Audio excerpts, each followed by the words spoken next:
ஐயா வணக்கங்க ஐயா. வணக்கம் ஐயா. நீங்கள் நிறைய பேர் இருக்கிற பிரச்சனை வந்து பார்த்தீங்கன்னா ரொம்ப சின்ன ஐயா 60 வயசு இருக்கிற வந்து போகணும்னு கேட்குறாங்க. ஐயா எனக்கு சொந்த வரல தான் இருக்குங்க ஐயா, அது என்னங்க ஐயா தீர்வுன்னு கேட்குறாங்க.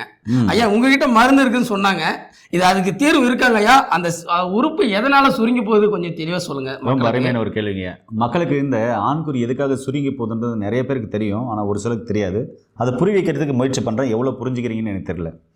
நீங்கள் சொன்ன மாதிரி 60 வயசுலையும் பார்த்தீங்கன்னா ஆண்குறி சுருங்கி போகுதுன்றாங்க. அப்படின்றபோது அது அந்த நபருடைய தப்புன்னு தான் சொல்லுவேன்.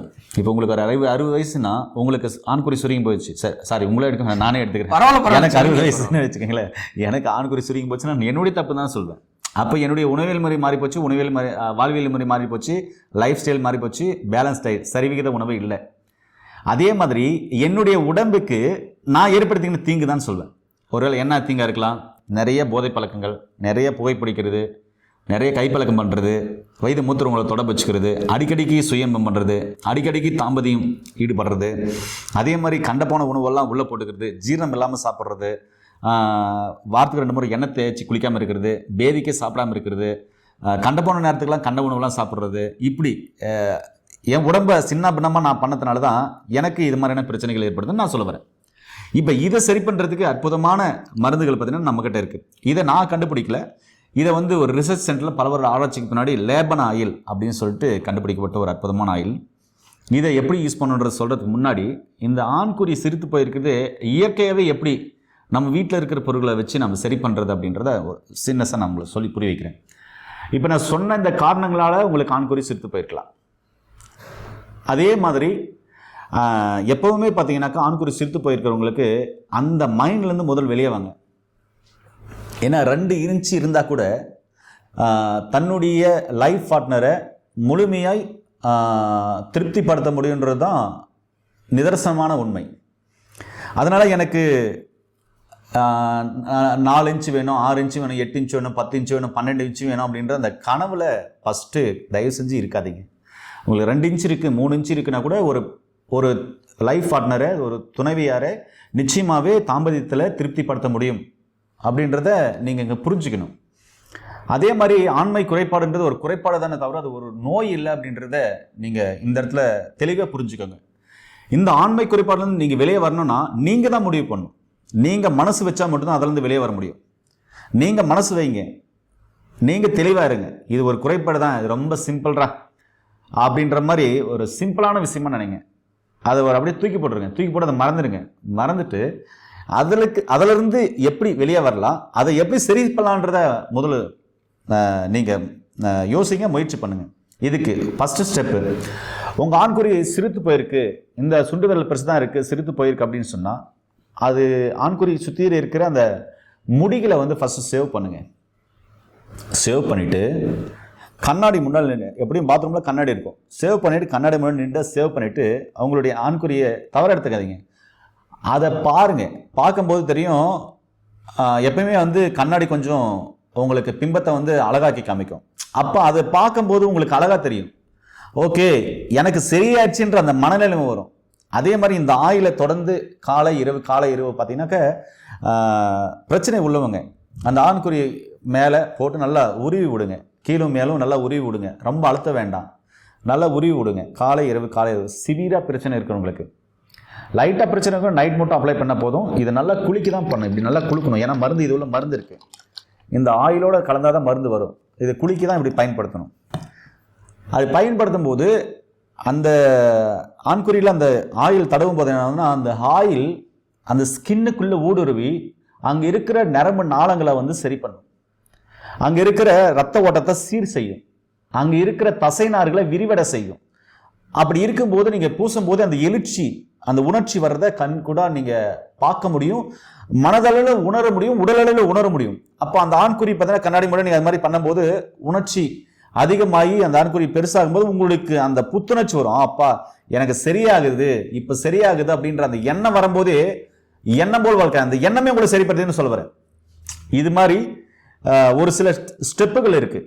அதனால் எப்பவுமே முடியோடு இருக்க வேண்டாம், முடியை நீக்கிட்டு இது மாதிரியான ஆயில்கள் நீங்கள் பயன்படுத்தும் போது அந்த ஆண்குறி இன்னும் கொஞ்சம் நீளமாக இருக்கிறத நீங்கள் உணரலாம்.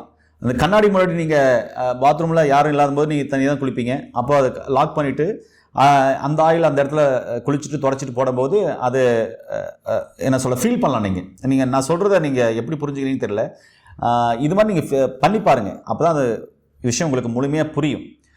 அதே மாதிரி இந்த ஆண்குறி மேலே இந்த ஆயிலை போடும்போது என்ன ஆகும்னா, தொங்கி போயிருக்கிற ஆண்குறி ஸ்ட்ரென்த் ஆகும். ஏன்னா நரம்பு நாளங்கள் விரிவடையுது இல்லையா, அதாவது நரம்பு நாளங்கள் வீரியம் அடையுது, ஸ்ட்ரென்த் ஆகுது, தசைநாள்கள் விரிவடையுது. அப்படின்ற போது அந்த நரம்புகள் முறுக்கிறதுன்ற போது தொங்கி போன ஆண்குறி நார்மலாகவே எழுச்சி ஆகிடும், அதாவது எழுந்திரிக்க ஆரம்பிச்சிடும்.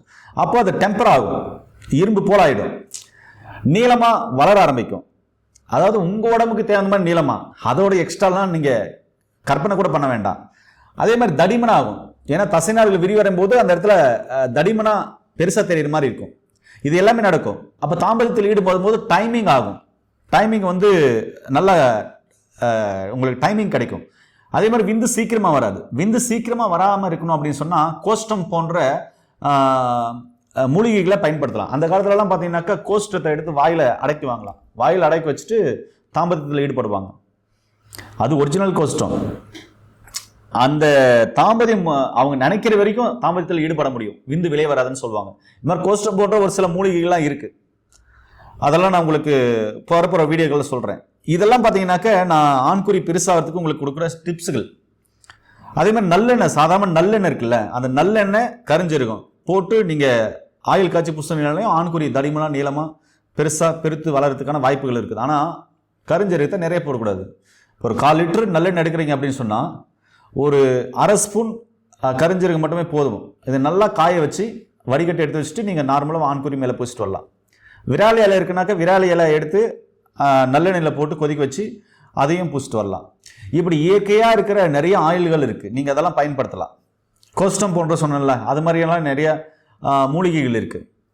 அதே மாதிரி விந்து சுத்தமாக தண்ணி மாதிரி இருக்குது கெட்டியலை அப்படின்னுக்குன்னா பூனைக்காளி விதை, இதை நீங்கள் தாராளமாக எடுக்கலாம். இது தாராளமாக எடுக்கும்போது பார்த்தா விந்து கெட்டியாகும். சரிங்களா? அதே மாதிரி நிறைய மூலிகைகள் இருக்குது. ஜாதிக்காய் இருக்குது, கடுக்காய் இருக்குது, தாண்டிக்காய் இருக்குது, வசம்பு இருக்குது. இதெல்லாம் எடுக்கலாம். இதெல்லாம் எப்படி எடுக்கணுன்றத நான் உங்களுக்கு சொல்லியிருக்கேன். ஏன் சுக்கு, வசம்பு, ஜாதிக்காய், மாசிக்காய்லாம் ஆண் பிள்ளைங்களுக்கு உரசி ஊத்துறாங்கன்றதெல்லாம் சொல்லியிருப்பேன். இது எல்லாமே அன்னைக்கு மருத்துவமாகவும் இருந்துச்சு, ஆண்மையை தூண்டக்கூடியதாகவும் இருந்துச்சு. அதே மாதிரி எந்த வியாதியும் வராமல் தடுக்கக்கூடிய ஒரு காயகல்ப மருந்தாகவும் இருந்துச்சு. இன்னைக்கு எல்லா நோயும் வரதுக்கான காரணம் நான் சொன்ன மாதிரி தான். அதனால என்னன்னா ஆண்குறி சிரித்து போயிருக்குன்னா பயப்படவே வேண்டாம். இது மாதிரியான ஆயில்கள் வந்து நிறைய இடத்துல சித்த மருத்துவர்கள்கிட்ட இருக்குது, சித்த வைத்தியர்கள்கிட்ட இருக்குது, பாரம்பரிய வைத்தியர்கிட்ட. அவங்க கிட்டலாம் வாங்கி அருகில் இருக்கீங்கன்னா அவங்க கிட்ட வாங்கி யூஸ் பண்ணுங்க. இந்த லேபல் ஆயில் பார்த்தீங்கன்னா ரிசர்ச் சென்டர்ல கண்டுபிடிச்ச ஒரு ஆயில், இது அற்புதமாக வேலை செய்யும். இதையும் நீங்கள் தொடர்ந்து பயன்படுத்தும் போது பார்த்தீங்கன்னாக்கா அற்புதமாக வேலை செய்யும். இதுக்குள்ள ஏதாவது நான் லேகி மாதிரி சாப்பிடணும் அப்படின்னு சொன்னால் ஒரே ஒரு லேகி இப்போ உங்களுக்கு காமிக்கிறேன் பாருங்க. பல வருட ஆராய்ச்சிக்கு பின்னாடி நிறைய மூலிகைகளை போட்டு கண்டுபிடிச்ச ஒரு அற்புதமான மாமருந்து. சரிங்களா? இந்த லேகிகளை எடுக்கும்போது பார்த்தீங்கன்னா உள்ள உங்களுக்கு உடல் உஷ்ணம் தனியும், பித்தம் தனியும், உடல் குளிர்ச்சியாகும், சூடு தனியும், விந்துப்பை கோளாறு சரியாகும். அதே மாதிரி விந்து நீர்த்து போகிறது, ஆண்மை குறைபாடு எல்லாமே சரியாகி மொட்டலிட்டிலாம் உங்களுக்கு பார்த்தீங்கன்னா மில்லியன் கணக்கில் இன்க்ரீஸ் ஆகும். இதுக்கான பிஃபோர் ஆஃப்டர் ரிப்போர்ட் நம்ம நிறையா இருக்குது. கீழே போகிற நம்பர் கால் பண்ணிங்கன்னா உங்களுக்கு அனுப்பிடுவாங்க, நீங்கள் அதை கூட நீங்கள் பார்க்கலாம். இதெல்லாம் ஏன் சொல்கிறேன்னா ஆண்மை குறைபாடுறது ஒரு குறைபாடு தாங்க, ஒரு நோயாக நீங்கள் பார்க்கவே வேணாம். சரிங்களா? அதனால் உங்களுக்கு கேட்ட கேள்விக்கு நான் சரியாக பதில் கொடுத்துருப்பேன்னு நினைக்கிறேன். ஆண்குறி பிரச்சனைன்றது ஒரு பிரச்சனையே இல்லை. அது நாளடைவில் 60 வயசுனாலும் சரி 70 வயசுனாலும் சரி கண்டிப்பாக சரியாக போகும். அதுக்கான சரியான சிகிச்சை முறை எடுத்தாவே போதும் பண்ணுங்க. நிறைய பேர் வந்து பின்னா சிறுத்து போய் சொல்லியிருக்கீங்க, வயசாக தொங்கி போகுதுன்னு சொல்கிறீங்க. ஐயா வந்து தெளிவாக சொல்லியிருக்காரு என்ன சாப்பிடணும், உணவு முறைகளை மாற்றணும்னு சொல்லியிருக்காரு. ஐயா நல்லா கவனிச்சிங்க, உணவு முறைகளை மாற்றிட்டு உணவு முறை தான் சொல்லியிருக்காங்க, அதான் உணவு முறைகளை சொல்லியிருக்காரு, அதை ஃபாலோ பண்ணணும். இன்னைக்கு உணவு முறையில் யாருமே சரியான படி ஃபாலோ பண்ணுறதில்லை. வாழ்முறையிலையும் உணவு முறைகளை மாற்றினாவே பாதி பிரச்சனை சரியாக பாருங்க.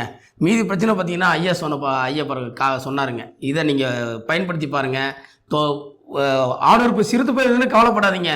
இந்த ஆயிலை அப்ளை பண்ணும்போது படிப்படியாக வந்து பார்த்தீங்களா உடலுக்கு தகுந்த மாதிரி நல்லா கவனிச்சிங்க. ஐயா சொன்னார் உடலுக்கு தகுந்த மாதிரி தான் வளருங்க.